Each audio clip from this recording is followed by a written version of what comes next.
25년 전이죠. 25년 전에 일본에 2001년 1월 26일 재원입니다. 고려대학교를 휴학하고 일본의 어학연수를 떠난 한 청년이 26살의 청년이 아르바이트를 마치고 귀가하다가 시노쿠보역에서 지하철을 기다리는데 한 술에 취한 취객이 선로로 추락하는 것을 보고 구출하기 위해서 뛰어듭니다. 이때 또 다른 일본인 사진작가 세네키시로라는 분도 함께 뛰어들었습니다. 그런데 너무 쓰러진 분 너무 무거워서 올리지를 못하는 거예요. 그러다 결국엔 들어오는 열차에 3명 다 목숨을 잃게 됩니다. 너무나 잘 아는 고 이수연 씨에 대한 얘기입니다. 사실 이수연 씨 입장에서는 열차가 들어올 때 이미 열차를 봤고 그 열차가 오기까지 7초의 시간이 있었기 때문에 얼마든지 자기는 그냥 올라갈 수 있었다는, 얼마든지. 근데 아무리 쓰러진 분이 얼마나 몸무게가 나가는지 모르지만 안 되고 해서 올라가질 않고 선로에 서서 팔을 흔들며 멈추기를, 팔을 흔들며 신호를 보냈는데, 여러분 아시다시피 기차가 정말 빠릅니다. 못 써요. 서지를 못해요. 결국엔 본인도 피하지를 못하고 그만 목숨을 잃게 됩니다. 당시 일본 사회가 굉장히 큰 충격에 빠졌던 가장 큰 이유는, 일본은 원래 그 타인의 삶에 깊이 관여하지 않습니다. 그 원래라면 떨어졌어도 다 구경했을 거예요. 그 뛰어내린 같은 사진작가 일본 사람 세네키 시로 씨, 그분이 대단한 거예요. 아무도 거기 뛰어들지 않았거든요. 근데 국적이 다른, 그것도 한국인이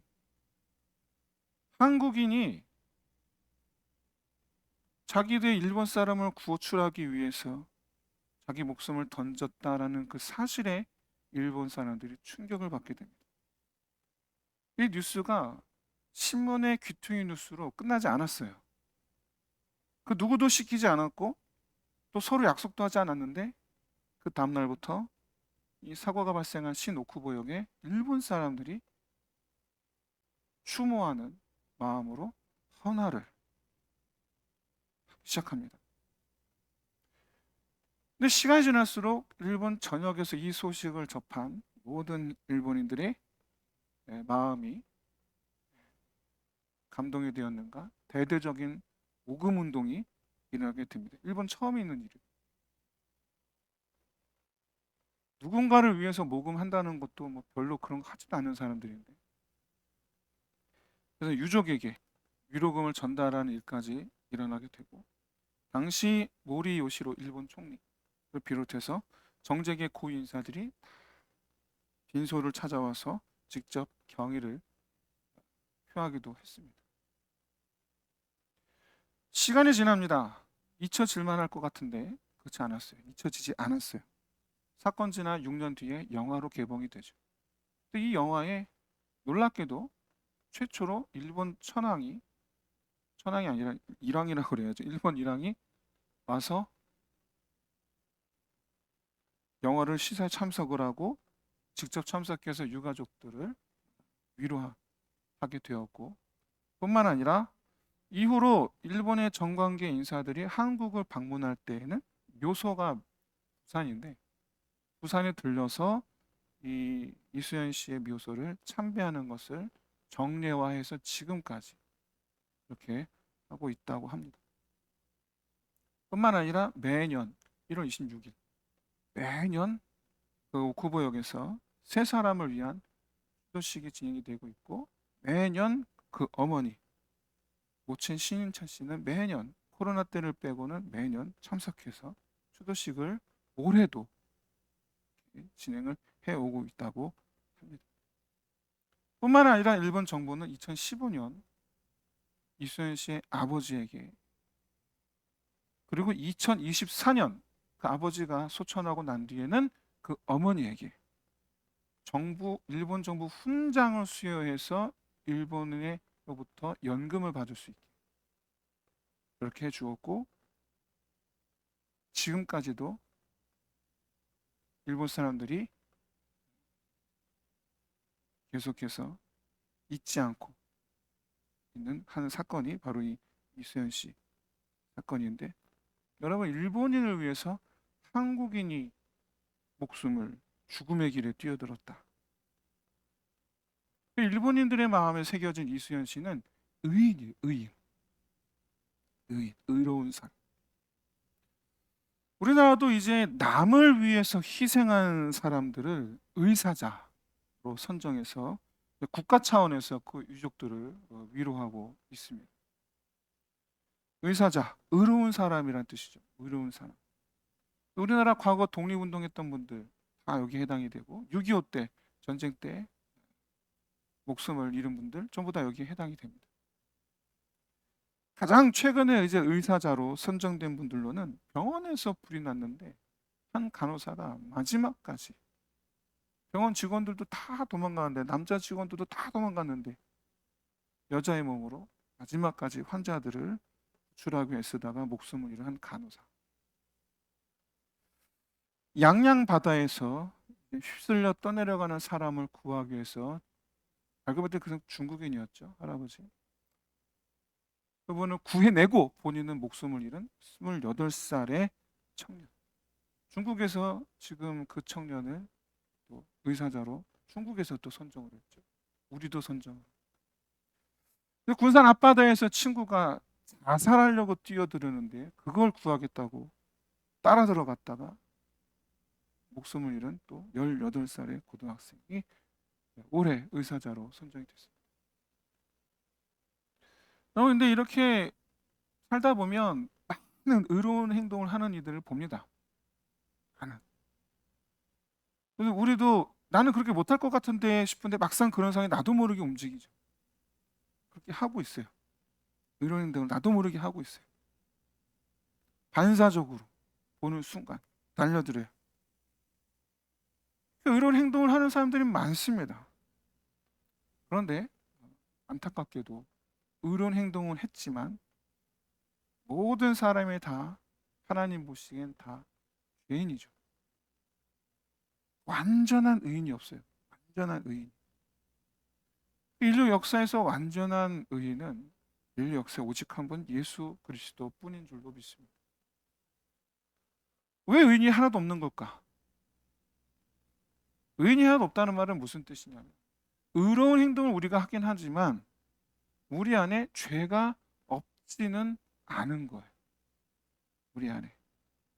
그럼 죄가 하나라도 있으면 죄인이에요.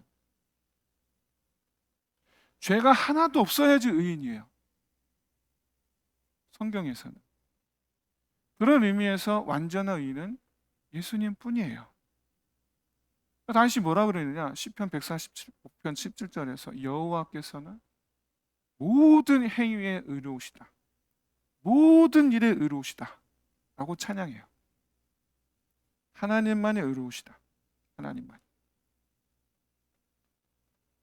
그런데 다윗이 하나님 의로우시다라고 말하기에는 다윗이 당한 일들이, 악한 사람들로 인해서 그동안 겪은 어떤 고생들, 그것들을 우리가 생각했을 때 과연 하나님은 의로우시다라고 말할 수 있을까라는 의문이 들어요. 우리는 그런 생각할 수 있잖아요. 난 아무 잘못도 안 했는데 나한테 왜 이런 일이 일어나게 하나님 놔두시는 거지? 나는 하나님을 온전히 믿으려고 했는데 왜 하나님 나에게는 불우한 일을 겪게 놔두시는 거지? 그런 하나님을 향해서 하나님은 의로우시다, 의롭기만 하시다 라고 말하기에는 내가 당한 일을 생각하면 조금 그렇게 고백하는 것이 쉽지는 않다. 다윗 그렇게 생각할 법한데, 그런데 다윗은 반대로 하나님은 오직 의롭기만 하십니다. 완전하십니다. 라고 고백을 한단 말이죠. 이걸 좀 이해를 해야 돼. 이게 왜 그러느냐? 그 이유가 뭐냐? 그래서 좀 반대로 생각해 봤습니다. 반대로. 이러면 이렇게 한번 여쭤볼게요. 하나님은 의로운 분이 아닙니다. 어떤가요? 여러분 좀 이상하지 않나요? 사탄이 있는데 죄악 덩어리 사탄이 있는데도 불구하고 하나님 의롭지 않아라고 말하기에는 좀 이건 좀 아닌 것 같잖아요. 그렇죠? 조금 다르게 생각해 봤어요. 의로우신 하나님께서 그래 좋다. 하나님 의로우시다. 그런데 그 의로우신 하나님께서 이 불의한 세상을 어쩌지 못하신다. 이 불의한 세상을 하나님께서 이기지 못하시는 것이 아니냐. 하나님이 악을 어쩌지 못하시는 것이 아니냐. 이건 좀 그럴듯하죠. 이건 좀. 왜요? 실제로 하나님 아무런 조치를 취하지 않으시잖아요. 실제 우리는 이런 많은 인생의 고난을 경험하잖아요. 하나님 살아계시면 내게 이런 일이 일어나지 말아야지 라고 우리가 생각을 하잖아요.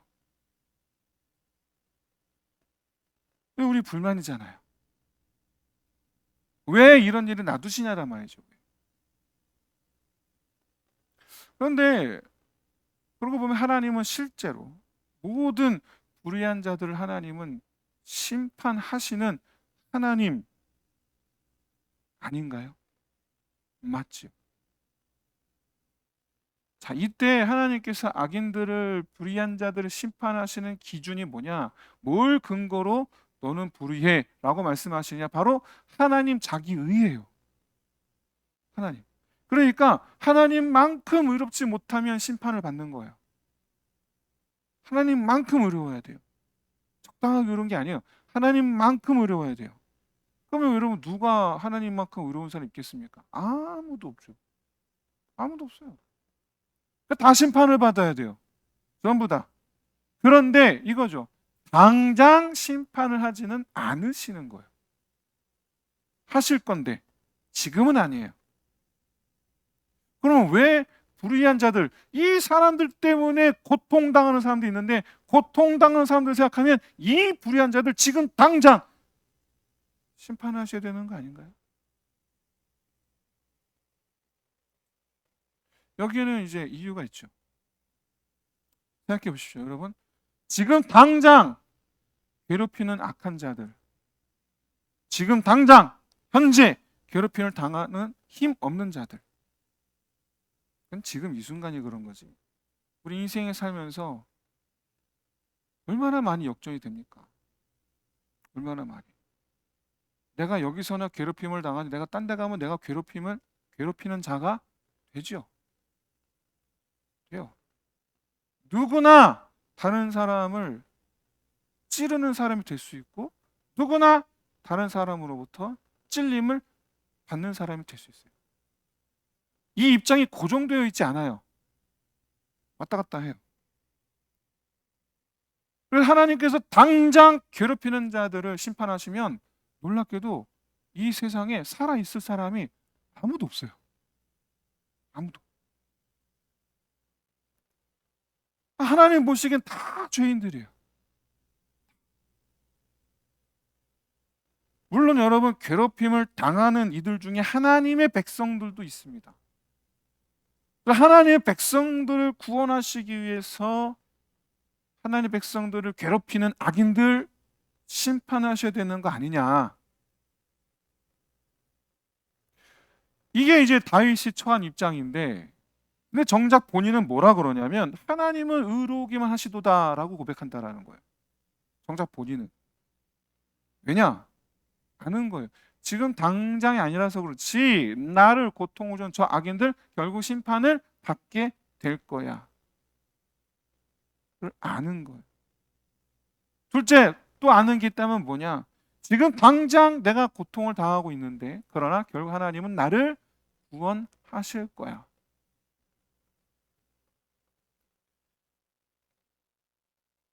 다윗은 그래서 늘 고백해 하나님은 의로우시도다. 그리고 그 결과물을 우리는 다윗의 인생을 통해서 알아요. 다윗은 구원받았죠. 사울의 손에서.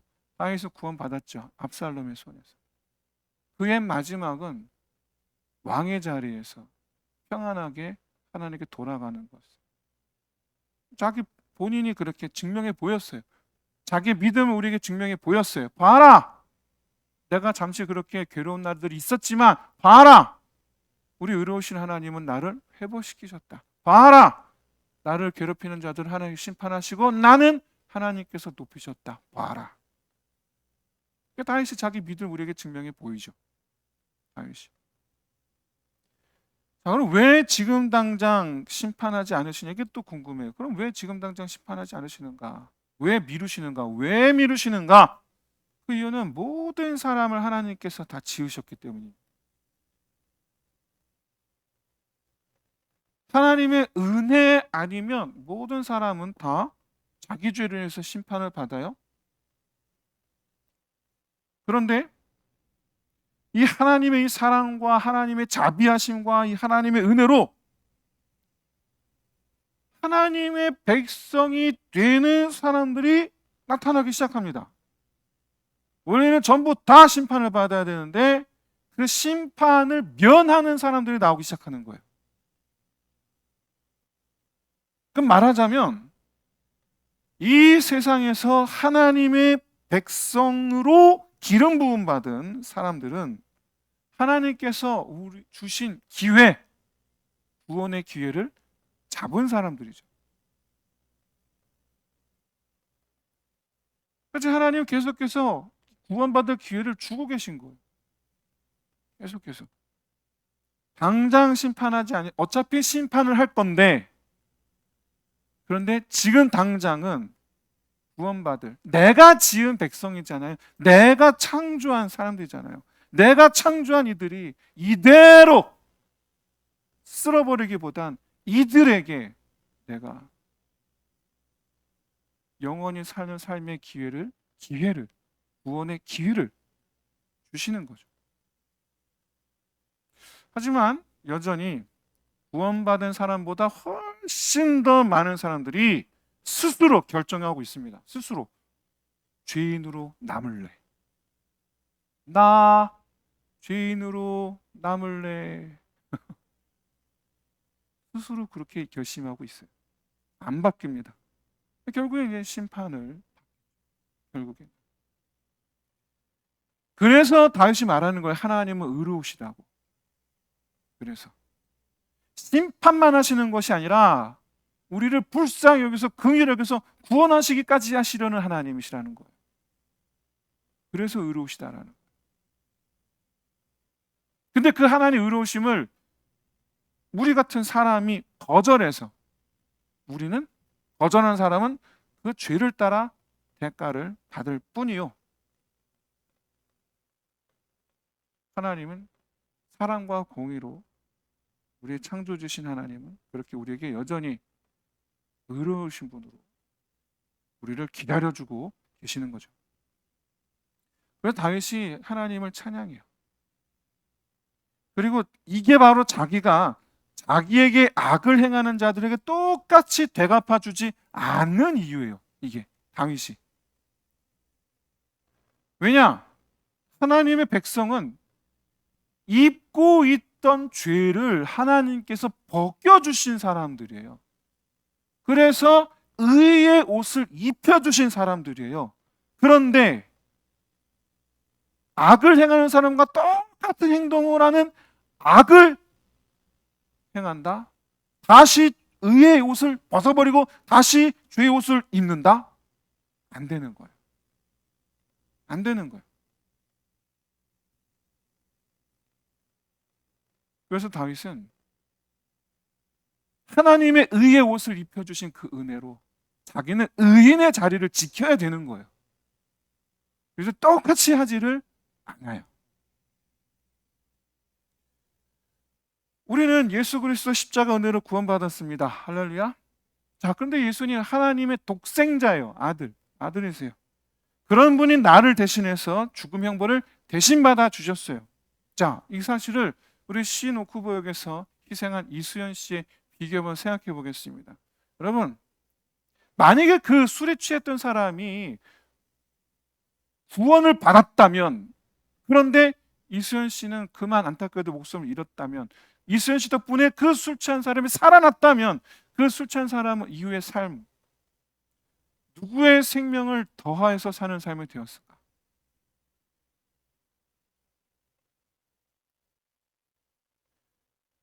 여러분,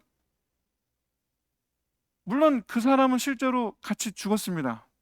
대신에 일본 사람들이 그것을 기억을 해요. 그리고 지금도 이수연 씨를 추모하면서 다시 똑같은 일이 일어나지 않도록 일본 지하철역에 세이프가드를 다 설치했어요. 이때 일본 사람들이 충격받았던 이유가 뭐라고 그랬습니까? 자기들 같으면 남의 일에 나서지 않았을 거라는 거예요. 남의 일에. 그래서 그 사람이 술에 취해서 죽든 말든 자기가 술에 취해서 떨어졌으니까 그래서 죽은 거지 뭐 하고 넘어갈 일이었다라는 거예요. 그런데 한국인이 죽음을 무릅쓰고 남의 일에 뛰어들었다는 거예요. 남의 일에.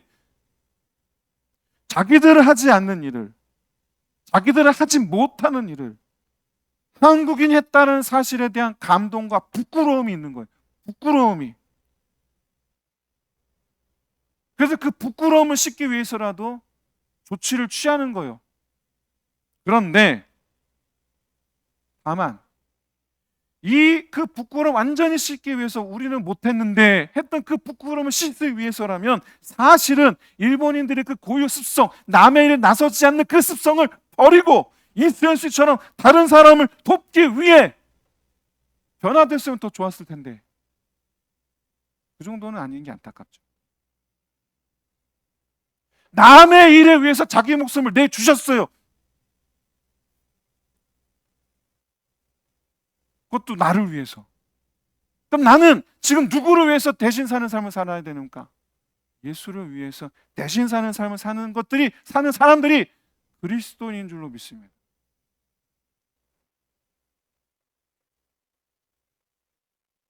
우리는 예수님을 대신하는 삶을 살아야 되는 거예요. 근데 우리가 예수님을 대신하는 삶을 살면 그 모습이 의인의 모습이라는 거예요. 왜? 예수님이 의인이니까. 주님처럼 다른 사람의 생명을 귀히 여기는 사람이 의인인 줄로 믿습니다. 주님처럼 다른 사람의 악한 행위를 보고 오히려 그를 불쌍히 여기는 사람이 의인인 줄로 믿습니다. 그 악한 행위를 보고 복수심을 불태우고 분노하는 사람이 아니라 그 악한 자를 보고 오히려 불쌍히 여기는 사람. 주님처럼. 주님처럼 가난한 자들, 힘없는 사람들을 위해서 아끼지 않는 사람이 의인인 줄로 믿습니다. 주님처럼 아버지의 뜻을 이루기 위해서 자기 삶을 불태우는 사람이 의인인 줄로 믿습니다. 이렇게 사는 사람을 가리켜서 주님 뭐라고 말씀하셨느냐? 의에 줄이고 목마른 자라고 하셨어요. 이런 사람. 그리고 이런 사람들을 주님은 복을 주사 배부르게 하신다고 하셨어요. 세상살이 문제를 허덕이게 하지 않게 하시겠다라는 뜻이고, 근심이 없게 하겠다라는 뜻이고, 가장 중요한 영적으로 충만하게 하신다라는 뜻이죠. 바라기는 이 은혜가 배부르게 하시는 복이 함께 하시기를 주의 이름으로 축원드립니다. 근데 문제가 있죠. 십자가 은혜로 우리가 깨끗함을 받아서 죄가 하나도 없는 완전한 의인이 되면 좋은 텐데 그렇지가 않은 거예요. 틈만 나면 세상을 갖고 싶다는 욕심이 틈을 타고 들어오고 다른 사람보다 나를 더 위하게, 나를 더 중요하게, 나를 더 귀하게 여기는 이기심이 틈을 타고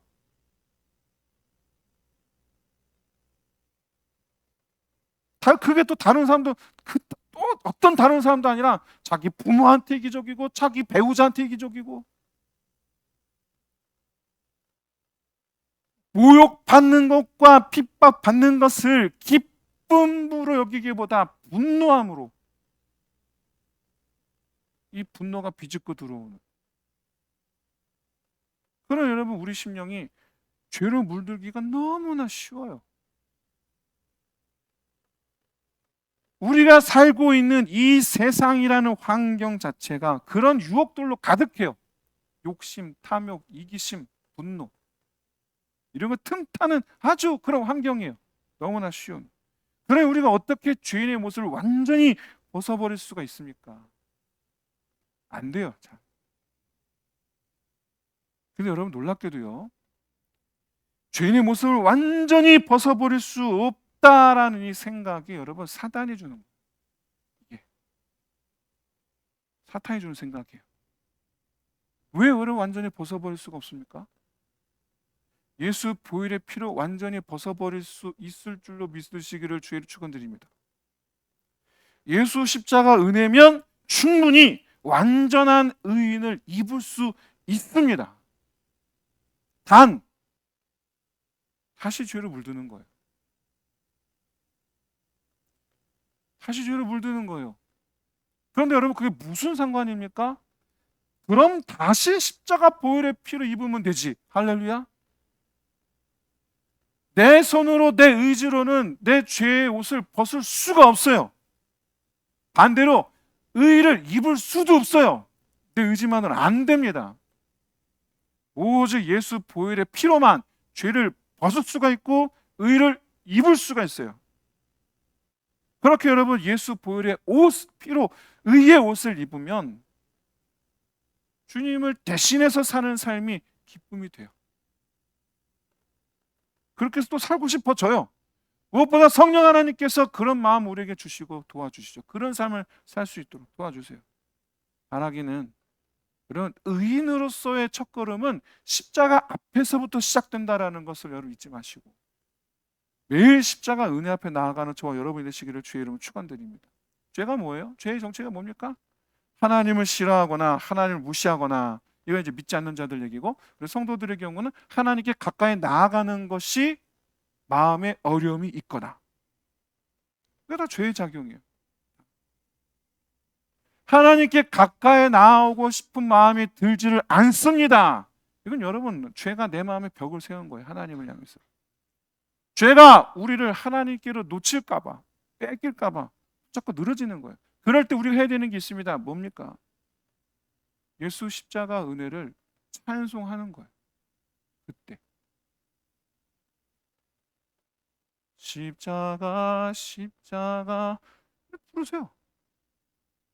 그때 여러분 찬양한다라는 것은 무슨 의미가 있냐면 내가 찬양 받으시는 분을 내가 바라고 소망합니다라는 모습이 바로 찬양하는 사람이에요. 찬양하는 사람. 내가 찬양한다라는 것은 내가 주님을 바라봅니다. 내가 주님을 바랍니다. 그런 의사 표시예요. 여러분 예배의 자리로 나오는 것을 회방하는 마음이 있을 때 여러분 찬양하세요. 갈까 말까 고민하지 말고. 그 순간 십자가 주님을 그냥 아무 찬양 말고 십자가 주님을 찬양하세요. 십자가 주님. 기도의 입이 열릴 겁니다. 제가 100% 확신하는데 십자가 주님을 찬양한 그 순간 여러분 기도의 입이 열릴 거예요. 십자가 주님을 바라보며 기도하십시오. 그래서 교회 오실 때 승리해서 오시기 바랍니다. 할렐루야. 여러분 십자가 주님을 바라보며 찬송하며 기도하는 자 의인이 되게 하신 역사가 나타날 줄로 믿습니다. 그렇게 여러분 하나님께 나오는 마음을 마치 창조하시듯이 우리 안에 넣어주시는, 할까 말까 하던 우리의 이 마음을 창조하시듯이 나 가리라 하는 마음을 부어주시는 거예요. 새롭게 하시는 거예요. 할렐루야. 이와 같이 날마다 여러분 새롭게 하신 은혜로 죄의 옷을 빼버리고 의의 옷을 입어 하나님을 나오는 저 여러분 다 되시기를 주의 이름으로 축원드립니다. 이 시간 우리 함께 기도합시다.